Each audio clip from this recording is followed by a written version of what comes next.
కౌశిక్ ఏర్పాటు చేసిన ఇన్వెస్టర్ సహాయంతో ప్రేమ్ కొత్తగా బిజినెస్ స్టార్ట్ చేస్తాడు. ఆ షాప్ ఓపెనింగ్ కోసం చంద్రిక, చామంతి, ప్రేమ్ వాళ్ళ నాన్న వస్తారు. ప్రేమ్ వాళ్ళ నాన్న, చంద్రిక ఇద్దరు కలిసి షాప్ ఓపెనింగ్ చేస్తారు.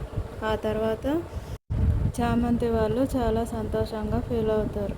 ఆ తర్వాత అందరూ కలిసి లోపలికి వెళ్ళాక పల్లవి గౌడ ఇంటర్వ్యూ ఇస్తూ ఉంటుంది. ప్రేమ్ గురించి గొప్పగా మాట్లాడుతూ ఉంటుంది.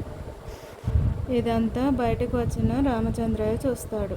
తన బిడ్డను కూడా టీవీలో చూస్తాడు. ప్రేమ్ దగ్గరే ఉందని, తనను వెంటనే కలవాలని, ఆ షాప్ దగ్గరికి వెళ్ళాలని అనుకుంటాడు. అక్కడేమో పోలీసు వాళ్ళు ఆల్రెడీ రామచంద్రయ్య కోసం కాచి ఉంటారు. కొద్దిసేపటికి రామచంద్రయ్య ఆ షాప్ దగ్గరికి వస్తాడు. ఒక కారు వెనకాల చాటుగా నిలబడి చూస్తూ ఉంటాడు. అక్కడ గ్లాస్లో నుంచి చామంతి వాళ్ళ నాన్నను చూసి పరిగెత్తుకుంటూ బయటికి వస్తుంది. అప్పుడే కలవాలని అనుకుంటే తనకు అడ్డుగా పోలీసు అతను వస్తాడు. ఆ పోలీసు రామచంద్రయ్యని చూస్తాడా?